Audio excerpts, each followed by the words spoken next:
the day she walked away. She slammed the door on the millionaire who betrayed her. 3 years later, he met the children he never knew existed. Evelyn Clark didn't remember how she got from the restaurant to Caleb Kingston's penthouse. Her heart hammered so violently, she felt it might collapse her ribs from the inside. Her hands trembled, still clenched from what she had just seen. Caleb, sitting at a candlelit table, across from a stunning brunette, laughing in the same easy way he used to laugh with Evelyn. He hadn't noticed her standing across the street, or maybe he had, and he chose not to react. That hurt more than the image itself. It wasn't the woman that shattered her. It was the familiarity, the comfort, the timing. Evelyn had just found the courage to tell him about the baby. Their baby. She had rehearsed the moment in her head all day, imagined every version of how it might go. She never imagined she'd see him with someone else first. By the time she reached the apartment they once shared, all that was left of her calm was rage held together by grief. Caleb opened the door with a relaxed smile, still in his pristine shirt and blazer, expecting nothing unusual. His expression changed the moment he saw her face. "I saw you with her," Evelyn said, her voice cold, quiet, final. Caleb blinked, stunned. "Wait, Evelyn, it's not what you think." But she was already backing away, one hand protective over her stomach, the other gripping the door. He reached out a hand, but she slammed the door shut before he could say another word. The echo of the lock between them was louder than anything they could have said. In that moment, something inside her broke, but something else hardened. Evelyn had always been forgiving, always soft, always understanding. But this was a line she could not ignore. She had trusted Caleb Kingston, the golden boy of the tech world, the charming CEO with ice blue eyes and an ambition bigger than any skyscraper. She had believed he saw her not just as temporary, but as real. She had been wrong. That night, Evelyn didn't cry. Instead, she packed a suitcase with trembling hands, left her keys on the counter, and walked out into the city, with only a child growing inside her and a future she would have to build alone. It was pouring rain. She didn't run from the rain. She let it soak her completely. By morning, she was on a train heading north, away from the city, the cameras, Caleb's multi-million-dollar empire. She found a small town, 3 hours away. Quiet, slow, safe. She rented a modest house with peeling paint and an overgrown lawn. The landlord didn't ask too many questions. That was good, because she didn't have many answers. Her pregnancy passed with solitude as her closest companion. There were doctor's visits she attended alone, sonograms she watched with bittersweet awe, and baby books she read in the middle of the night, because sleep didn't come easily. The image of Caleb with another woman never left her. Every time she tried to rationalize it, to tell herself maybe he truly was innocent, the ache grew stronger. She didn't want explanations anymore. She wanted peace. When the twins were born, 2 perfect little boys with light brown hair and crystal clear blue eyes, she named them Leo and Finn. She gave them both her last name. No middle names, no trace of the man who had vanished from their lives before they ever took a breath. They were hers entirely, and yet, no matter how far she ran, Caleb Kingston was a man whispered about by the world. He was everywhere, in headlines, in commercials, in interviews talking about innovation and vision, never once mentioning the woman he had left behind, or the children he didn't know he had. Evelyn silenced every mention of him. She stopped looking at magazines. She stopped watching tech news. But sometimes, late at night, she wondered if he ever felt like something was missing, that somewhere, 2 little boys who looked just like him were learning to laugh, to walk, to live. Without him. She told herself she didn't need him, and most days she believed it. But the truth, buried under all the layers of strength and silence, was that a part of her still remembered who he had been before the lie, before the betrayal. The man she had loved, the man she had trusted enough to carry a future inside her. But that man was gone, and she had to become strong enough not to look back. Would you have left without an explanation like Evelyn? Do you think she made the right choice in protecting herself, or should she have given Caleb a chance to explain? A different kind of life. Life in the quiet coastal town of Harbor Cove moved at half the pace of the city. But for Evelyn, it was exactly what she needed. The salty air, the rhythm of the tides, and the lack of questions gave her something she hadn't felt in months. Control. She knew no one when she arrived, and that anonymity became her shield. She rented a small, weather-beaten cottage on the edge of town, close enough to the market, but far enough from the neighbors. The walls were thin, the heater unreliable, and the roof creaked with every storm. But it was hers, a place to disappear, to heal, and to prepare for what was coming. Her pregnancy proceeded in a haze of quiet resilience. Evelyn never imagined she would face it alone, but as the days bled into weeks, she adapted. She learned to handle the fatigue while working from home, balancing freelance design projects with prenatal vitamins and endless reading. She researched everything obsessively: natural childbirths, baby sleep patterns, feeding schedules, because planning gave her something to hold on to. She didn't have Caleb, but she had knowledge, and that made her feel less scared. The first time she heard 2 heartbeats during a sonogram, she wept. Not because she was afraid, but because in that moment, the loneliness gave way to something else entirely: awe. There were 2 of them, 2 tiny lives. She hadn't expected twins, and the idea of raising 2 children without support was overwhelming. But she also felt a kind of electric joy. It meant she wouldn't be alone. Not really. As her belly grew, she began to talk to them. At night, she would lie on her old couch and whisper to the little ones she hadn't met yet.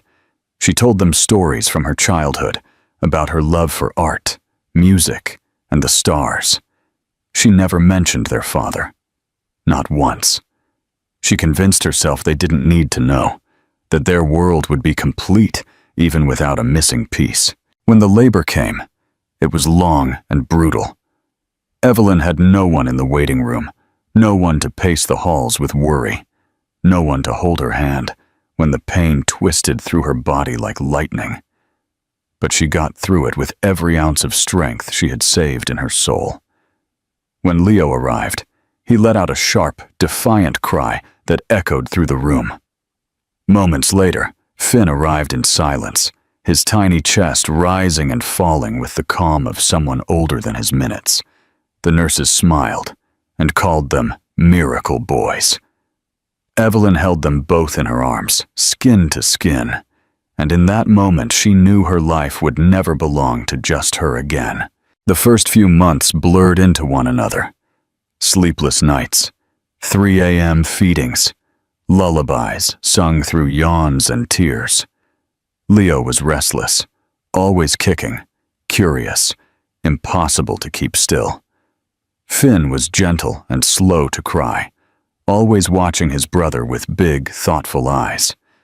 Evelyn kept a journal where she wrote everything down: the milestones, the fears, the funny things they did.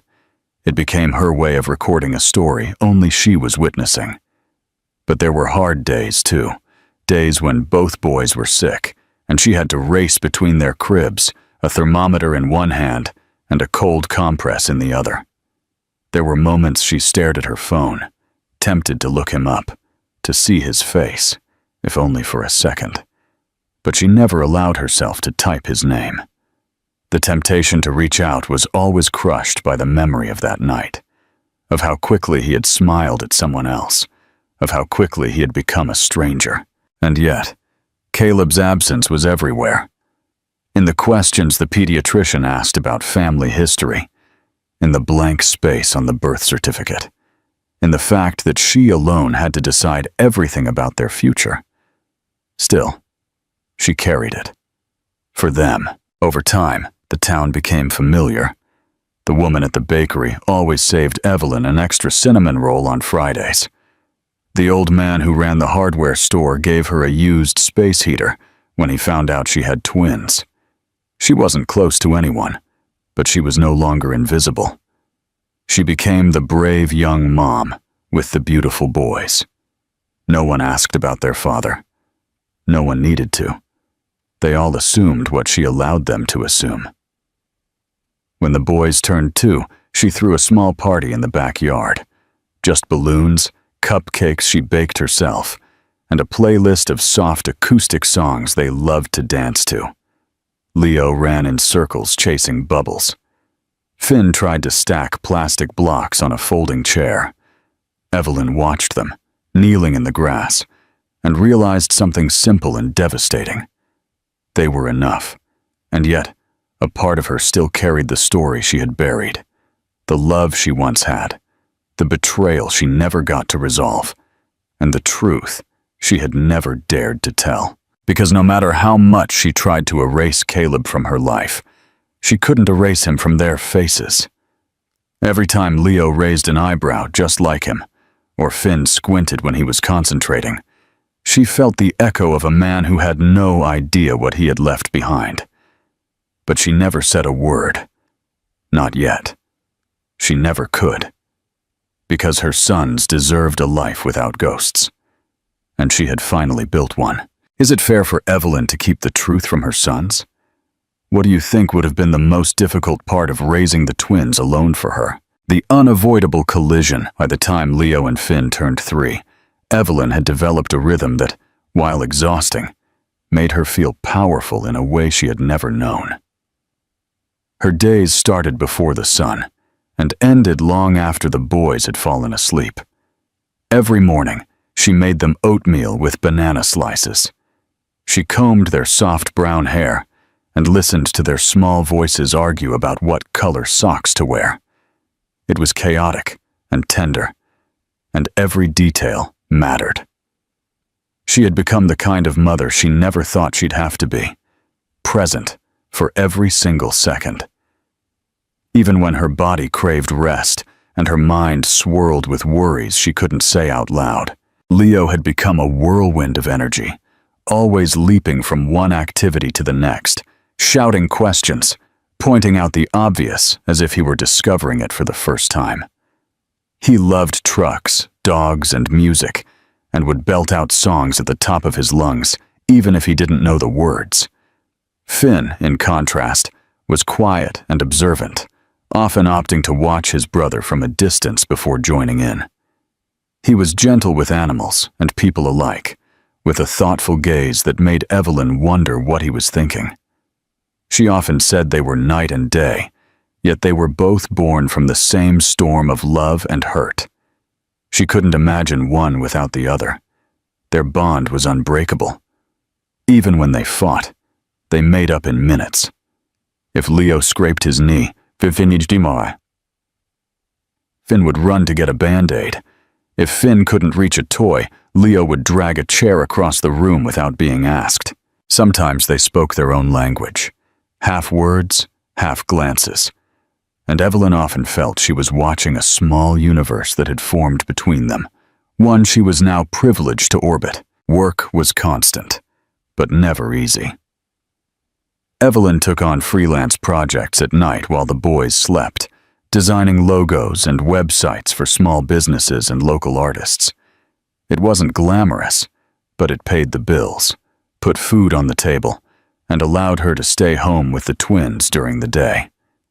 She sacrificed everything for that freedom: sleep, comfort, a social life. But it was worth it. They were worth it.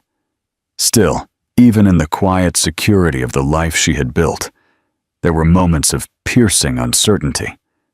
Sometimes, when the boys were playing outside, Evelyn would sit on the porch and stare down the street, half expecting a black SUV or a familiar figure to appear. She would shake the thought away. Caleb didn't know where she was, and even if he did, he hadn't come looking. That was the truth she clung to. He had made his decision. She had made hers. Then, the photo happened. It was a warm spring morning at the town market. Evelyn had taken the boys to pick out strawberries and sunflowers, something they did every Saturday. A local photographer was documenting moms in their natural habitat, taking candid shots of families as part of a feel-good blog project. Evelyn didn't think much of it when he asked to take a few pictures. She politely agreed, took Leo's hand in one and Finn's in the other, and laughed as they tugged her toward a giant pile of fresh bread. The photographer thanked her and handed her a business card, promising to tag her if the photos were used. She forgot about it almost immediately, but a week later, her face was everywhere. The blog post had gone viral. Single mom of twins steals hearts at Harbor Cove Market. Comments poured in with praise, questions, speculation. People wanted to know who she was, where she came from, how she managed it all alone. Someone reposted it on Twitter, then Instagram, then on national parenting forums. Evelyn tried to ignore it. She told herself it would blow over. But the photo, her laughing in the sunlight with two boys who mirrored Caleb's eyes, was now floating across the internet like a flare. She didn't sleep for 3 nights after it happened. The possibility of being found, of her past catching up with her, ate away at every corner of her mind. She checked her email compulsively, then hated herself for doing it. On the 4th day, it happened. She opened her inbox and froze. A new message. No subject. Sender, Caleb Kingston. She stared at it for almost 10 minutes before clicking. Only 3 words were inside. Evelyn, it's me. No explanation, no accusations, no anger. Just a presence, reappearing in her world like a ghost who had suddenly remembered it was once real. She didn't reply. She couldn't. Her hands trembled. Her breath caught in her throat. The boys were napping. The house was silent. But inside her chest, everything was screaming. Caleb had found her, and nothing would ever be the same. A single message shatters years of peace. What do you think Evelyn's first response should be? A scream, an explanation, or a cold silence? The quiet truth. Evelyn didn't open the email again for 3 days. She read it once, those 3 simple words, and then let it sit in her inbox like a ticking clock. She went through her routine, dressing the boys, feeding them, going for walks. But something had cracked in the calm she had so carefully built. She couldn't stop wondering how he had found her, if he had seen the photo himself, or if someone else had sent it to him. And most of all, she wondered why. After all this time, he was reaching out now. On the 3rd night, after the boys were asleep, Evelyn sat in the dark at her kitchen table. The lamp above flickered softly as the cursor blinked on a blank reply screen. She didn't know what she wanted to say. A part of her wanted to scream, to demand answers, to throw every painful memory at him in jagged shards. Another part of her wanted to delete the email and pretend it never came. But the part she couldn't ignore was the one that whispered the truth. He had a right to know, not to claim, not to erase the past, but to know. Her reply was brief. I don't know why you're writing, but they exist. They're beautiful, and they're mine. I don't need anything from you. I just need you to understand you gave them nothing until now. She didn't expect a response. She sent it and closed the laptop as if closing it could seal off the part of her heart that had just cracked open again. The silence that followed felt heavier than any words, but Caleb did reply. The next day, I don't want to take anything from you. I just want to see them, or you. I've made mistakes, but please let me at least explain what happened." Evelyn stared at the screen for a long time.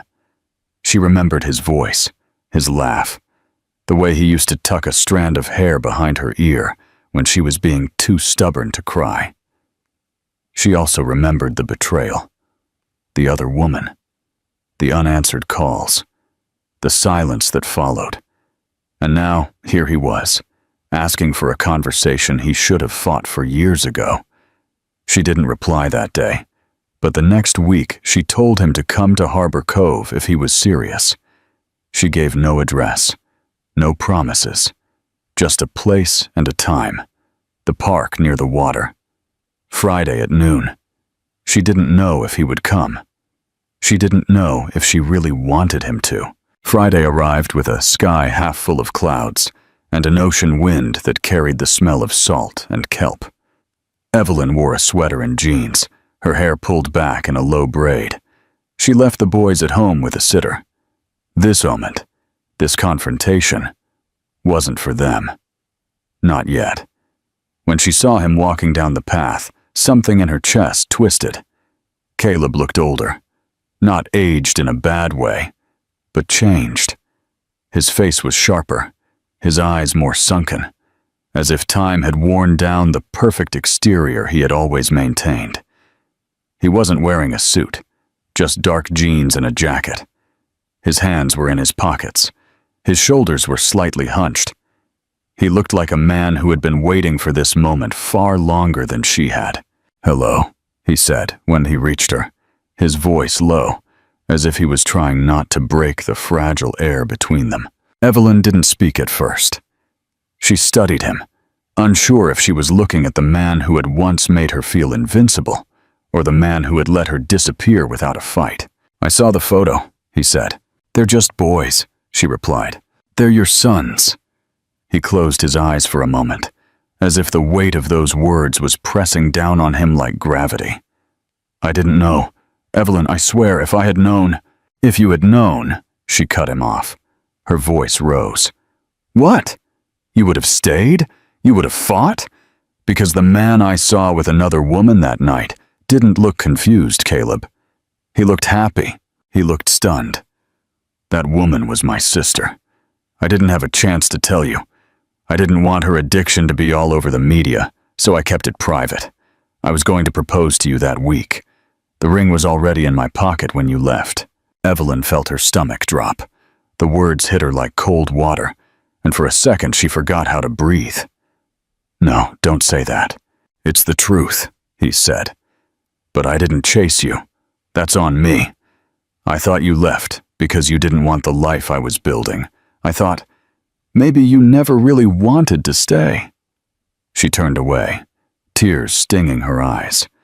Not because she believed him immediately, but because a part of her had always feared there was more to the story. And now here it was, spilling out in the cold wind of a place she had once considered safe. "Why now?" she asked. "Why come back?" Caleb took a step closer, but not too close. "Because I saw them. Because I realized I lost the most important thing I had, and I didn't even know it. And because I don't want them to grow up thinking their father never cared. I can't erase what I did, but I can show up now, if you'll let me." The wind whispered through the trees, and Evelyn stood still, her heart split between the past and the present. She didn't know what to say. She didn't know what to believe. But she knew the boys would one day ask who their father was.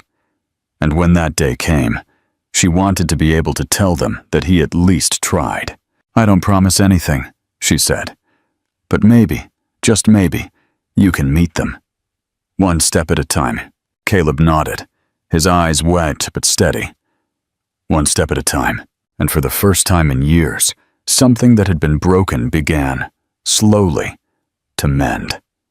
Not with forgiveness, not yet, but with the truth. And that was a start. After hearing the truth, do you think Evelyn should have forgiven Caleb immediately? How does the one step at a time approach set up their future? A quiet partnership, Caleb waited 3 days before Evelyn agreed to let him meet the boys. She didn't tell Leo and Finn much. She didn't know how. How do you explain to 3-year-olds that a man they've never met was supposed to have stayed, but didn't? She told them a friend was coming to visit. She rehearsed answers in her head to the questions they might ask, but hoped they wouldn't. Her stomach was in a knot all day. She arranged the meeting at the local botanical garden, a space that was wide and open, where the boys could run free and she wouldn't feel trapped. She didn't want them to feel like they were being scrutinized, and she didn't want Caleb to think for a moment that this would be easy or casual. This was the most important moment of their lives so far, even if the boys didn't yet understand it. Caleb arrived early, dressed simply in a soft gray sweater and dark jeans, and he held a small toy truck in one hand and a storybook in the other. Evelyn wasn't sure if gifts were a good idea or not, but she was grateful he didn't come empty-handed. She stood back as he waited nervously near the entrance, checking his watch, looking around like a man trying not to panic. When the boys arrived with her, Leo immediately ran toward the flowers, shouting something about finding a butterfly. Finn, more cautious, clung to Evelyn's leg, watching Caleb with a quiet curiosity. Caleb didn't rush them. He knelt down and waited until they came close. He didn't speak right away. He just offered the truck to Leo and held out the book to Finn. Leo, true to form, took the truck without hesitation and started running it across the gravel. Finn stared at the book, then slowly walked forward and took it in his small hands. Caleb looked at Evelyn for permission. She gave him a small nod, and then he spoke. "Hello," he said softly. "I'm Caleb. I'm really happy to meet you." Leo didn't reply, too focused on making motor sounds, but Finn nodded once, serious and quiet, and said, "Hello." That was the start. They walked through the gardens together for over an hour. Caleb kept the boys' pace, not taking control, not pushing conversation. He asked what their favorite colors were, whether they liked dinosaurs or space more, what songs they liked to sing. Leo answered every question with delight, while Finn often waited. Then Ed added his own thoughts with a quiet wisdom. Evelyn watched it all unfold with a mixture of disbelief and cautious hope. This was the man who had missed every birthday, every fever, every first word. And yet, he was here, present, listening. As they sat on a bench under a wisteria vine, Leo climbed up on the back and pretended to be a pirate. Caleb offered to read to Finn, who was already turning the pages of the book he had brought. Evelyn sat beside them, but didn't talk much. It wasn't needed. Her eyes never left the scene.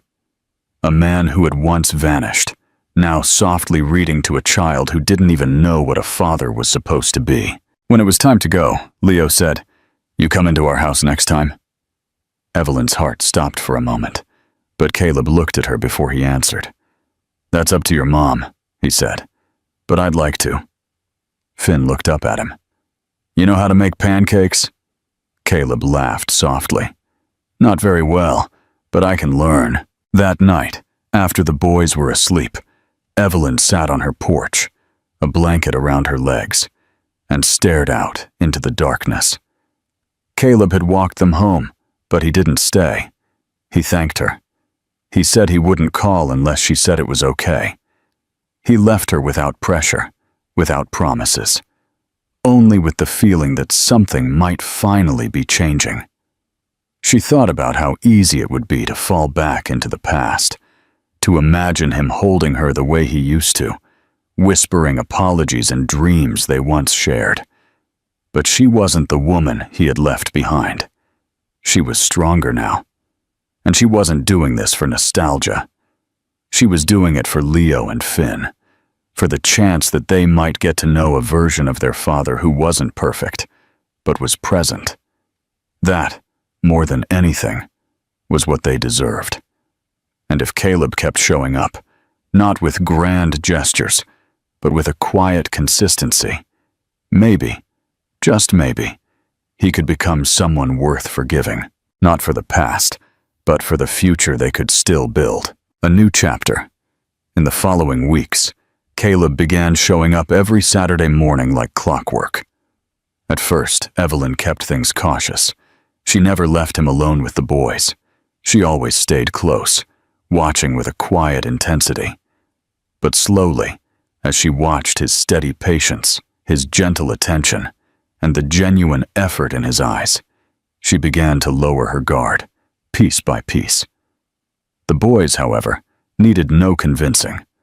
Leo quickly attached himself to Caleb as if he'd always been there, dragging him into imaginary games, insisting he build Lego towers and chase them around the backyard as a dinosaur. Finn took longer. He would sit close, but rarely touch him, watching Caleb with silent eyes, as if waiting to see if this new person would also disappear. But even he began to warm up, especially when Caleb would read to them or sit cross-legged on the floor, drawing ridiculous stick figures at their command. Evelyn began to see a side of Caleb she had never known. He was softer now, stripped of the arrogance and the image he used to wear like armor. He didn't talk about his company unless he was asked. He never pulled out his phone when he was with the boys. He didn't ask for forgiveness or try to make grand declarations. He just showed up, week after week, on time, with his sleeves rolled up and an expression that said he knew how much he had to prove. One Saturday afternoon, as Caleb helped Evelyn wash the boys' paint-covered hands in the kitchen sink, Leo suddenly turned to him and said, "You can come on Wednesdays too, not just Saturdays." Evelyn froze, unsure how to respond, but Caleb just smiled and looked at her for permission. She gave him a small nod. Beginning that week, Wednesdays became their second ritual. He would bring takeout and play with the boys until bedtime, often helping Evelyn clean up afterward. They never talked much about the past. The unspoken agreement between them was clear. The past was heavy and rough, but the present had to be gentle enough to build trust. One night, as they were folding laundry together in the living room, Evelyn finally asked the question that had been on the edge of her heart for weeks. "What made you stop looking?" Caleb paused, his hands buried in a pile of tiny socks. "I didn't know how," he said softly. "After you left, I thought you didn't want to be found. I thought you hated me so much that disappearing was your way of telling me it was all over. And honestly, I didn't know if I deserved to find you." He looked at her then, his eyes filled with something that felt like regret, steeped in truth. "But I should have tried harder. I should have known you wouldn't have just left without a reason." Evelyn didn't reply right away. The boys' laughter echoed from their bedroom down the hall. She thought of the nights she had spent rocking them to sleep, of the birthdays she had planned alone, of the loneliness she had fought like an illness. "You missed so much," she whispered. "You missed everything." Caleb nodded slowly. "I know, and I'll never get that time back. But if you'll let me, I want to be here for everything that's to come." Their connection wasn't romantic again. Not yet. But something deeper was forming between them. A quiet partnership, rooted in co-parenting, in redemption, in the slow rebuilding of something that had once shattered. Evelyn saw how the boys flourished with him near. Leo became more secure. Finn began to open up, to smile more. They asked for him when he wasn't around. They drew pictures of their family, which now included 4 stick figures instead of 3. One night, after the boys were asleep, Evelyn walked into the living room and found Caleb asleep on the couch, his arms crossed, his head tipped back, a crayon still tucked behind his ear from story time. She didn't wake him. She sat across from him and just watched for a while, realizing that for the first time in years, the house felt full. Not noisy or chaotic, just full, complete in a way she hadn't allowed herself to believe was possible. She didn't know what the future would hold. She didn't know if she and Caleb would ever be what they once were. But she knew her sons were happier, that she no longer carried the weight alone, and that Caleb, for all his failures, was trying. Every single day. Sometimes, redemption doesn't come with a grand gesture. Sometimes, it tiptoes in through routine, through quiet apologies made with actions instead of words. And Evelyn was learning that maybe, just maybe, second chances didn't have to be loud to be real. The real happy ending by the time fall arrived in Harbor Cove, with crisp air and leave. Turning gold on the hills, Caleb had become a pillar in their lives. Not just on weekends or midweek dinners. He was there for school projects, doctor's appointments, bedtime stories, and early morning pancake requests. The boys now called him Det, without hesitation. They said it naturally, like breathing. Caleb never asked them to, never corrected them. But the first time Finn whispered, "Dad, come look," while building a block tower, Evelyn had seen Caleb freeze, just for a moment, as if the word had taken his breath away in the best possible way. Evelyn had watched it all unfold, slowly, cautiously, but steadily. She didn't want to fall into old patterns, or be swept away by the comfort of the familiar. Too much had happened for that. But over time, the weight of what she had carried alone for so long began to ease. She no longer felt the constant ache of resentment. In its place, something softer grew. Acceptance, understanding, perhaps even the first stages of forgiveness. Not because Caleb had asked for it, but because he had earned it. Every night, every morning of taking them to school, every quiet moment where he chose presence over pride, stitched a new version of him that she could begin to trust. Then, one snowy December afternoon, as the first real snowfall blanketed the town, and the boys danced barefoot in the living room to Christmas music, Caleb asked Evelyn if they could talk alone. They stood by the window as the twins spun in circles on the rug, oblivious to anything outside their joy. Caleb pulled a small velvet box from his pocket. Her breath caught, but when he opened it, it wasn't a ring. Inside was a simple silver chain with two small engraved pendants, Leo and Finn. He held it out to her. "I'm not asking you for anything," he said, his voice steady but soft. "Not yet. I just wanted to give you something to say thank you. For them, for the chance to be their father, and for not closing the door completely, even when you had every right to." Evelyn looked at the necklace. Her fingers trembled slightly. She didn't say anything at first. She just took it. Gently. That moment didn't need romance or declarations. It needed the truth, and she already had it. By spring, the little cottage began to feel smaller. The boys were growing fast. Evelyn and Caleb began to look, quietly together, for something more permanent. A house with a backyard and more light. Not a mansion. Not a statement. Just a home. They found one on the outskirts of town. It needed work. The kitchen tiles were cracked, but the yard bloomed with wildflowers, and the view looked out over a gentle hill. It felt right, like a place where new stories could be written. Moving day was chaotic, with the boys running between boxes, arguing about which room would get the space-themed wallpaper. Caleb spent the day lifting furniture and letting Leo direct where everything should go, while Evelyn unpacked the kitchen and tried not to cry every time she opened a drawer and saw how far they had come. That night, after the boys were asleep in their new beds, Evelyn and Caleb sat on the back porch under a string of temporary lights. There were still boxes everywhere, tools scattered across the deck. But it didn't matter. The air was warm. The silence was peaceful. Evelyn turned to him and said, without needing to plan it, "I think I'm ready." Caleb looked at her, unsure if she meant for the house, for life, or for something more. "Ready for what?" he asked softly. She smiled, not in the cautious way, but something real, full of light. "To stop pretending I'm not still in love with you." He didn't say anything at first.